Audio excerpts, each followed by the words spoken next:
record. Okay, I Down think at the I'm bottom recording of now. my screen. Okay, so I'm recording now. Let's see, share screen. Okay, so like I was saying, to make a rubric, you have to go create an assignment and you put in whatever you want, and then you can add rubric. Now, the first time you do it, you're going to have to create a rubric, and it's going to come up like this. So you have to, there's 4 levels: outstanding, good, competent, needs revision. So you have to add so that there's 3 levels. And then you just put in, like, you can either do 4, 3, 2, 1 or 1, 2, 3, 4, up to you. So I'll put in 4. You have to put in points. That's the only thing the computer understands. So just put it in, it doesn't matter. But then the title level, you're going to put outstanding, right? Good,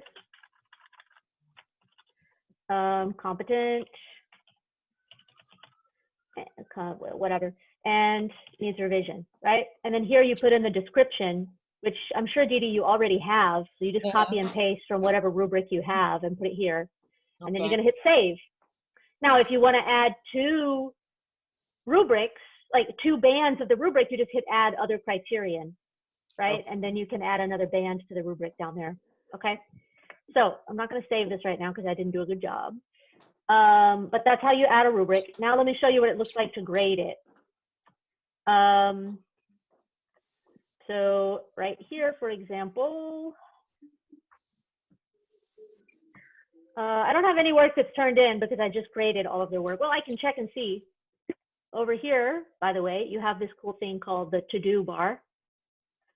And that shows me all of the classes and all of the work that's been either turned in. Assigned means I gave it to the kid, but they haven't given it back to me yet. So basically it means missing work. And returned means I already graded it. I already gave it back to the kid. The kid already has feedback. So I can scroll through here and look and see, oh, look, psyche characterization. 2 kids have turned this in and I haven't graded it yet. So let's go through this together. So I'll click on that. And then I can click here. And we see that Wyleen did his work, which is awesome because I called him and talked him through it yesterday. So here he didn't write anything because he chose to do the paper version instead, and he attached a paper copy of the work. So it's right here, psyche characterization. I can zoom in and see what he did. I asked her, she doesn't like helping a lot of. Okay, that's good. So I can put a 3. I know what my rubric elements are, and so it gives him a 3. It gives him good.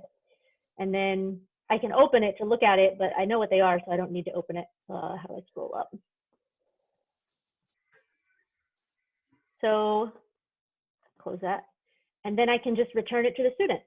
And he will have it in his inbox, and it says, you got good. But I usually don't return it to the student until I've transferred it to Jump Rope. That's just my method so that I don't forget who I've graded and who I haven't graded. So in this case, because there was, yes, ma'am. So how often are you doing those transfers? I was just wondering about your workflow. I do it every day. I do it every day. Okay. Okay. Just because I want them to understand what's going on. I don't give them new homework every day because that's way too much work for everybody involved. But I give them feedback on their work every day. So that way it's not so much for me. I spend like 2.5 hours in the morning, like grading homework and giving feedback. I've got like a bank of comments over here that like the common mistakes that they make. So I just copy and paste most of the time into the comment section, because you can write anything you want and post it, and the kid will get it. Okay, thank you. Sure. So this is good. Now, if you're grading a lot of work, if a lot of work has been turned in, I like to sort by status. And then I've got another kid who turned her work in, so I can just go next, and it'll pull up the next kid's work. Because Wyleen has his work, but I haven't given it back to him yet. But Hulematsu needs to have a grade. This is outstanding, so I will give it a 4. And that's the last one that I need to grade, so I'm going to close it. So I close this window. And then I can see that, like, these are the 2 grades. This is where I go to transfer it all to Jump Rope.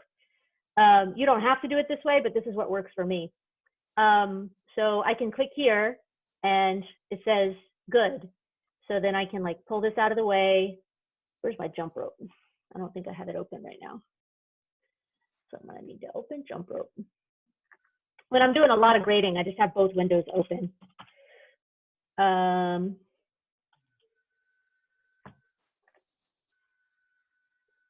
Is this useful? Yes, very useful. Thank you. Sure. Yeah, thank you. I mean, you guys are just watching me do my grading, so it works for me. Let's see.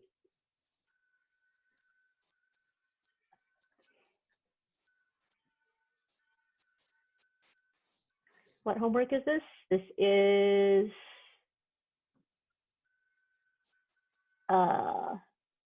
characterization of psyche. Come on.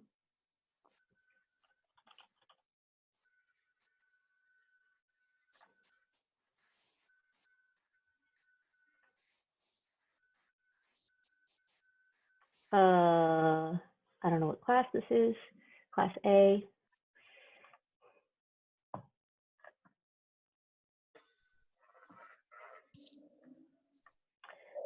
right, psyche characterization, and I just put them side by side. Works best for me. So Whiting got good, so I'll just go down. You're very much on task, Shannon, in your jump rope grading. I'm trying to be, because that way the kids know what to expect. And I also can, I've been sending out lists of, for 2 days I haven't given any homework. I'm just sending out lists of missing work and being like, look, if you're missing work, you need to come to class so I can help you. Whiting de los Santos. Here, so Whiting changed his grade from missing to, what is that, good. And then Hulamatu got outstanding.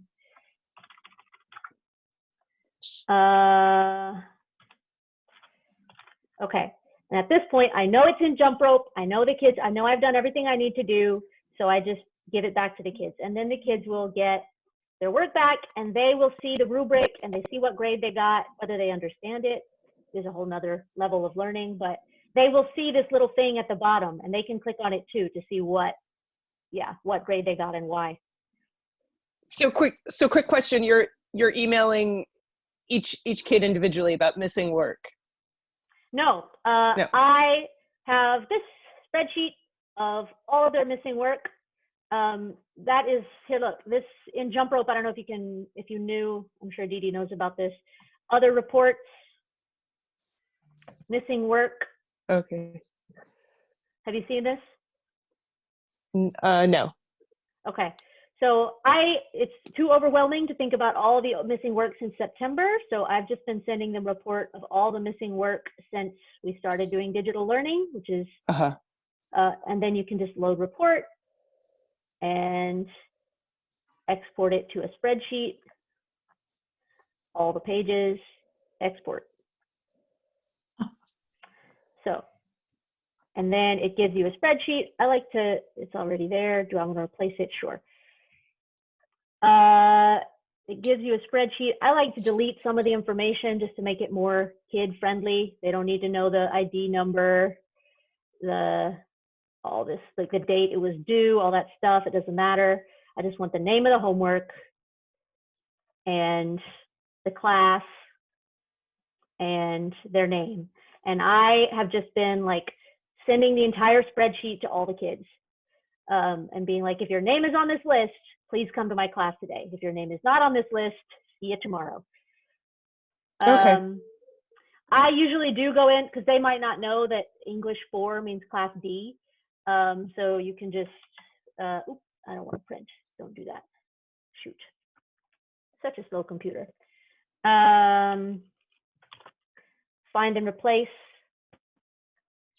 And you can type in like 1 and you want that to be class A. So I just hit replace all and it will replace all of the class A. You know what I mean? And then you change this to 2. And then this is B and then replace all. That way they know where to look for their name. Anyway, whatever, these are details. You could just leave their names and not have any classes. That might be the way to go, especially for you, Miss Hill, with so many classes. Up to you. Yeah, yeah. So I just blast this to all the kids. And like I was saying to Miss Dee Dee before you got here, I have, don't save. I use Remind with the kids, which takes a lot of work to set up actually, because you have to get all the kids onboarded to a new thing. But I like it because I can now send them all text messages. And it goes through a lot faster than email. I feel like I communicate with them a lot faster. So I'm able to communicate with all my classes and then type whatever I want to say. And then they'll get it as a push notification on their phones, and they'll immediately be able to reply to me. If I want to write to a kid who doesn't speak English, I can translate it to their language before I send it. I can also attach, so this is how I've been sending the missing work list, is I just like drop in the link to the missing work, and they can all take a look at it and then write back and tell me what their questions are. So if you want to, and actually Jim is using Remind too in EFGH, so all the kids in Junior Institute have access to Remind, or they should anyway. They're being expected to do it in at least one class. So if you're interested in a different way to communicate with kids, that's an option. And the text message is the strongest thing about that. Yeah, it also allows you to write to kids in groups. So I can like compose a message to like, you know, if you wanted to do a group project, or Yeah. I've been using it if you want to write to all the kids who speak Arabic and like put them in a group so that they can help each other. You can do that. Or if you want to write to all the kids who made the same mistake on their homework, you can like send a text message to that group and chat with them. So for me, it's working. It's not perfect, but I'm glad I set it up. Yeah, what else? How else can I help you guys? So I think you already, I have a quick question. I think you already answered this over email, but in terms of messages that you can edit, like the assignment message, when you post an assignment, I have 8 classes. I can't, once I post that assignment, I can't edit it. Right? You can, but you have to do it individually for 8 classes. Yeah, I can't edit all 8. Yeah, and it's annoying. What are are there other tools that will go to all 8 classes, you know, go to 8 classes at once and can be edited? Can you? I mean, I would just say, why are you editing it? I mean, we make mistakes. Of course, sometimes you make a mistake and you're gonna have to edit all of them, but you don't want to edit them. Yeah, just post what you need to post and try not to edit it. You can always send the kids an email. You know, there's a email function through Classroom. You can just like click a button, but then I don't know if that would work. I have like when I want to send all the kids an email, I just have it in a Word doc. I just copy and paste this list of 120 emails and send them an email that way. Okay. So that's one way to do it. You could also, I mean, if it's like a ever-changing thing, you can like create a Word document, and you can always change the Word document, and all the kids have the link, but you'd have to train them how to do that. What are you trying to do? What do you need to change? Oh, just maybe some better just stuff with like better translations, but I can just get the assignment, you know, get it more ready. So adding better translations, putting up an assignment, and then just trying to make it clearer, or adding more, you know, more photo examples. But I can just get that, you know, in one blow. But here's what you could do, actually, if that's what you're trying to do. Classwork, if you're creating a new assignment, just put bare bones instructions here and then add a document. And in the document, you can keep editing. So if the instructions are in the document. Oh, thank you. Okay, so then it's a Yeah. Google link. You're so smart. Yeah, and then, make sure you do not make it so that like students can edit the file, unless you want to try that can of worms. Do not make a copy for each student, because then it won't change. But if you just put it as a file that students can view, then you'll be able to edit it and it'll show up in all the places. As a Google link. As a link in this assignment. So like, please click the link to find the instructions, and then that's it. Yeah. But I would do it that would be a Google document. I mean, Yeah. So your yeah, instructions yeah. would be in the Google Doc. Yeah. Awesome. Oh, I'm so happy. Thank you. I just didn't think of course. it. Simpleness. Yeah, no problem. Thank you. Shannon, What like for the assignment, like if you want the student to be able to write on the Google Doc, you have to choose, make a copy of each file, right? Yeah. So Okay. I'll show you Psyche here. So for example, I posted a lot of stuff here. How do I open this?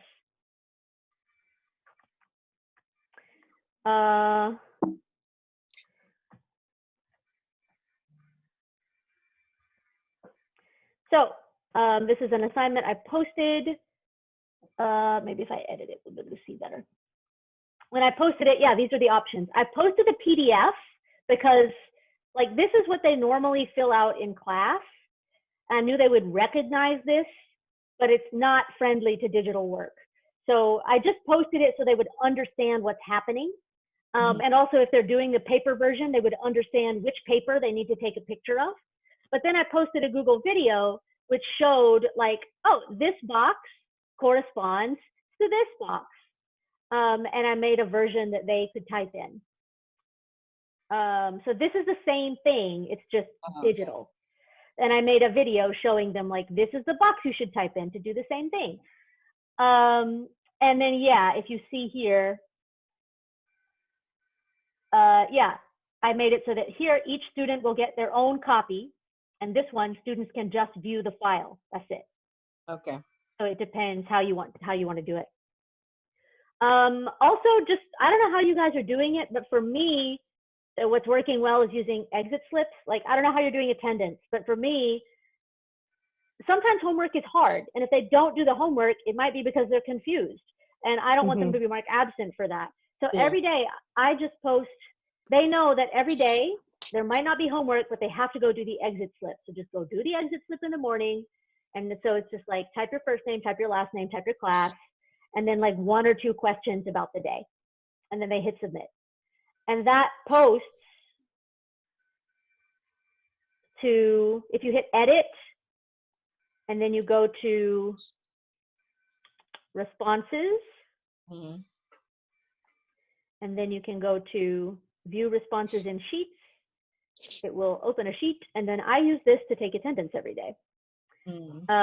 So for me, I mean, if I remember that I've seen a kid in Zoom or they did some work, then I'll also count them present for that. But this gives them a super low barrier to entry that they can do every day, and I can mark them present. So this is how I'm doing my attendance every day. I do, like, I ask them to do a do now. Yeah. Are you using Google Forms for a do now? Like I ask a question. That's one of the like tasks that I can actually create. So but how does that goes into a comment? Like they can comment on that? Yes. So they can actually respond. They write the response. And then that works. For me, it's harder because like this, like my spreadsheet, I can, whatever I was just showing you, I can sort it by last name. It's like really easy for me to like take attendance from. But the drawback is that the kids can't see each other's comments. So if you want them to interact with each other, then yeah, making a comment is better, like answering a question. But I've just been doing, I don't know if this is the best way to do it. This is still something I need to learn about. But I post mine just as a material. I'll show you the one from Ms. Hill. I think you're on two different. Yeah. Here, I muted one of yours. I don't know which one you want muted. That's great. Thank you. Sorry. Sure, no problem. So anyway, yesterday, for example, I just post a material. If it's easy for you, Dee Dee, to do it here, that's good. But for me, it feels more chaotic. I like doing it this way. Up to you. Yeah. I'll try other options like the one that you just showed me for. Yeah, I don't know I don't think. Like for do now. Yeah, But I don't think it matters much. yeah. I mean, if you want to gather information, I know you can also like, poll them and stuff like that. Like, for example, you can have a drop down menu that says like, the work is too easy for me, the work is too difficult for me. And you get a like immediate sense of like how the class is feeling, Okay. Yeah, that's a good one too. Yeah. And it puts all the information from all 4 classes into one spreadsheet so that you'll be able to see the pulse of the whole Junior Institute and not just one class at a time. Mm-hmm. And Wow. this is the tool you're using is Google Sheets with a Google Classroom announcement. I am using, you can do it however you want. You can use a quiz or an assignment. I like using material simply because it bothers me because if I set an assignment, then it gives them the option to turn it in, but there's nothing to attach. They don't actually need to turn it in. So I like putting it as a material because I can still, in the material, you go in and you hit create form. Okay. You're using Google Forms. And then their task is to fill out the form, but there's no question of like whether they turned in the work or not, because when they turn in the work, it cues to me like I need to grade something, but in this case, I don't. So I'd rather just have it be a material. Yeah. I think there's better ways to do this, like if I set it as a quiz or something, but I haven't learned that yet. I'd like it to be like when they do the Google form, then it automatically marks them as having turned in the homework, but I haven't figured that out yet. Yeah. Anyway, what else? More questions? Yeah, I think I'm good. This Zoom tour is very helpful. Sure. I will, we're still recording, so if you don't remember how to do something, then I'll send you guys the video. Ms. Hill, you have more questions? I don't think so. So with this Google, the thing you just went over with the step is that you do the Google form and then you enter attendance from that, but we might be able to find a simpler thing that just, it's not going to enter the attendance for us. No, we're going to have to enter the attendance. Yeah. Okay. But you only see the kids twice a week, right? So, everybody has to do attendance every day. I set like half an hour or an hour at the end of the day to do attendance because it doesn't take that long, but Yeah. I don't know. I just give myself lots of time to do everything. Yeah. Yeah. Okay. Lynn, was this you. helpful? Very helpful. Thank you, Shannon. Of course. Thank you so much. I think I will also right. start to use the rubric. Let me try it. Yeah, it's a little annoying to set up, but once you do, it gives the kids instant feedback too, so that they're able to see like what grade they got and why, and I don't know. It's really easy to give them effective feedback. And they like that check-in. I've never gotten into a routine, even to have that feedback ever. Unfortunately, a really regular routine with even the other system. So, but that they respond to getting that, they like to get that feedback, and then that keeps them engaged. Yeah, for sure. Yeah. Okay. Thank you so much. Of course. Thank you. Good luck.